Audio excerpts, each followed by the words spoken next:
ओम श्री परमात्मने नमः। प्रणाम। इस भाग में श्रीमद् भगवत गीता के 5वें अध्याय का हिंदी में वर्णन किया गया है। यहाँ अर्जुन श्री कृष्ण से कहते हैं, आप कभी कर्मों के संन्यास की और फिर कभी कर्मयोग की प्रशंसा करते हैं, अतः इन दोनों में से एक जो मेरे लिए कल्याणकारी है भली भांति निश्चित करके बताइए। तब श्री भगवान कहते हैं, कर्म संन्यास और कर्मयोग दोनों ही परम कल्याण को देने वाले हैं, परंतु उन दोनों में से भी कर्म संन्यास से कर्मयोग साधने में सुगम, सरल और श्रेष्ठ है। हे अर्जुन, जो मनुष्य न द्वेष करता है न आकांक्षा करता है, वह कर्मयोगी सन्यासी समान ही तो है, क्योंकि राग द्वेष आदि द्वंद्वों से रहित मानव ही संसार के बंधनों से मुक्त हो जाता है। संन्यास और कर्मयोग को मूर्ख लोग ही अलग अलग फल देने वाला कहते हैं, न कि ज्ञानी जन, क्योंकि दोनों में से एक में भी उचित प्रकार से स्थित व्यक्ति दोनों के फल स्वरूप ही परमात्मा को प्राप्त होता है। ज्ञान योगियों द्वारा जो परम धाम प्राप्त होता है, कर्म योगियों द्वारा भी वही परम धाम प्राप्त होता है।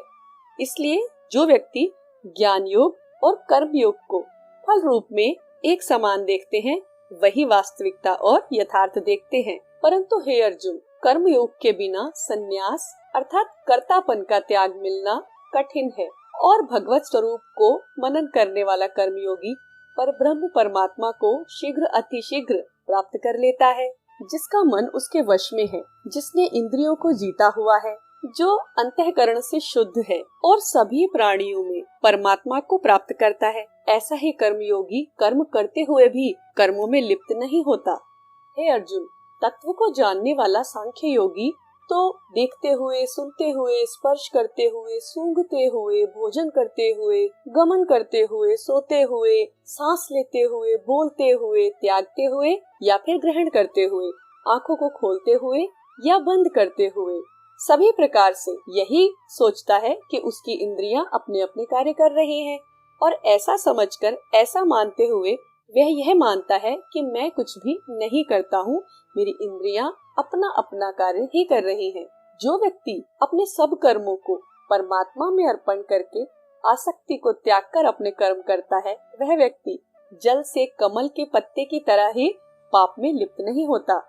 और कर्मयोगी व्यक्ति केवल इंद्रिय, मन, बुद्धि और शरीर द्वारा भी आसक्ति को त्यागता है, अंतःकरण की शुद्धि के लिए ही मात्र कर्म करता है। सच्चा कर्मयोगी कर्मों के फल का त्याग करते हुए भगवत प्राप्ति रूप परम शांति को प्राप्त करता है, और सकाम पुरुष अर्थात कामना में उलझा हुआ पुरुष फलों में आसक्त होकर बंधन में बंधा रहता है, जिसका अंतःकरण उसके वश में है। ऐसा सांख्य योग का आचरण करने वाला व्यक्ति न करता हुआ और न करवाता हुआ ऐसी भावना रखता है, और अपने 9 द्वारे वाले शरीर रूप घर में सब कर्मों को मन से त्याग कर आनंद पूर्ण परमात्मा के स्वरूप में सदैव स्थिर रहता है। और हाँ अर्जुन, परमेश्वर मनुष्यों के न तो कर्तापन की और न कर्मों की और न ही कर्म फल के संयोग की रचना करते हैं, किंतु मनुष्य का स्वभाव ही करता आ रहा है। और सर्वव्यापी परमेश्वर भी न किसी के पाप कर्म को और न ही शुभ कर्म को ग्रहण करता है, परंतु अज्ञान से ज्ञान ढका हुआ है, और उसी अज्ञान से सभी मनुष्य मोहित हो रहे हैं। परंतु जिनका वह अज्ञान परमात्मा के तत्व ज्ञान द्वारा नष्ट हो चुका है, उनका वह ज्ञान सूर्य के समान उस सच्चिदानंद घन परमात्मा को प्रकाशित कर देता है।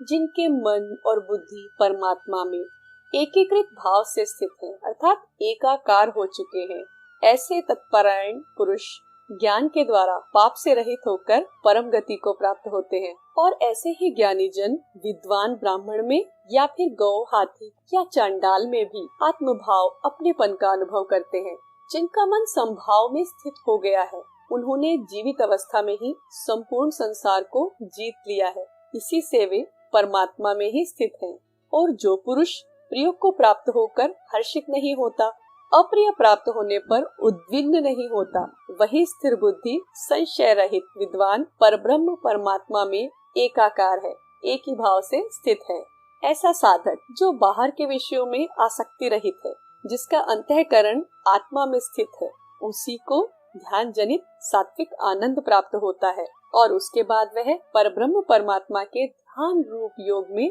एकाकार होकर अक्षय आनंद का अनुभव करता है। और जो ये इंद्रियों के विषय विकारों के संयोग से उत्पन्न होने वाले भोग हैं, यद्यपि यही विषय सभी व्यक्तियों को सुख लगते हैं या फिर सुख का अनुभव देते हैं, तब भी ये दुख के ही कारण हैं और स्थायी भी नहीं है। अतः हे अर्जुन, बुद्धिमान विवेकी व्यक्ति उनमें कभी रमण नहीं करता, और जो साधक इस शरीर का नाश होने से पहले ही इस शरीर में उत्पन्न काम, क्रोध आदि से उत्पन्न होने वाले वेग को सहन करने में, संयम करने में समर्थ हो जाता है, वही पुरुष योगी है और वही सुखी भी है। और जो मानव अंतरात्मा में ही सुख वाला है, आत्मा में ही रमण करता है और आत्मा में ही ज्ञान अनुभव करता है, वह परब्रह्म परमात्मा के साथ एकाकार होकर शांत ब्रह्म को प्राप्त होता है। और ऐसे व्यक्ति जिनके सभी पाप नष्ट हो गए हैं, जिनके संशय निवृत्त हो चुके हैं, जो सभी प्राणियों के हित में ही रत हैं और जिनका जीता हुआ मन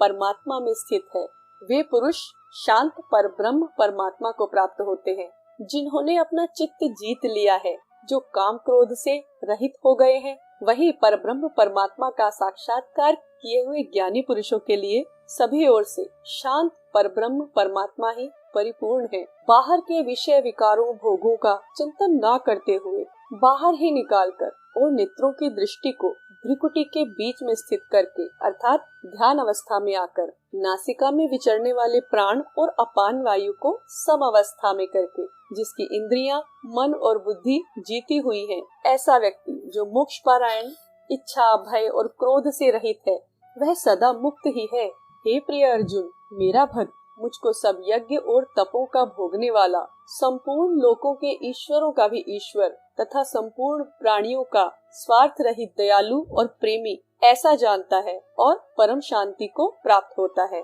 यहाँ पर श्रीमद् भगवद गीता का 5वां अध्याय संपूर्ण होता है। वैसे तो हर शब्द में एक गूढ़ रहस्य छिपा है, जिसे हर व्यक्ति अपनी ही दृष्टि से देखता है और अपने ही अनुसार उसका अर्थ भी रचता है। परंतु सार रूप में यदि देखें तो श्री कृष्ण भगवान कर्मयोग और संन्यास योग दोनों को ही श्रेष्ठ बताते हुए, दोनों के ही महत्व को बताते हुए भी कर्म योग को ही सुगम, सरल और श्रेष्ठ बताते हैं तथा मनुष्य को अपने विकारों को मिटाते हुए, परमात्मा से प्रेरणा लेते हुए, कर्मों के फल में आसक्ति को त्यागते हुए कर्म करने के लिए ही प्रेरित करते हैं। आशा है आपको सुनने पर सुखद अनुभूति प्राप्त हुई, और यदि श्रीमद् भगवद गीता का अगला अध्याय सुनने की श्रद्धा मन में जाग उठी है तो चैनल को सब्सक्राइब कर लें और नोटिफिकेशंस ऑन कर लें, जिससे अगला भाग आप तक शीघ्र अतिशीघ्र पहुंच सके। श्रवण हेतु धन्यवाद एवं प्रणाम।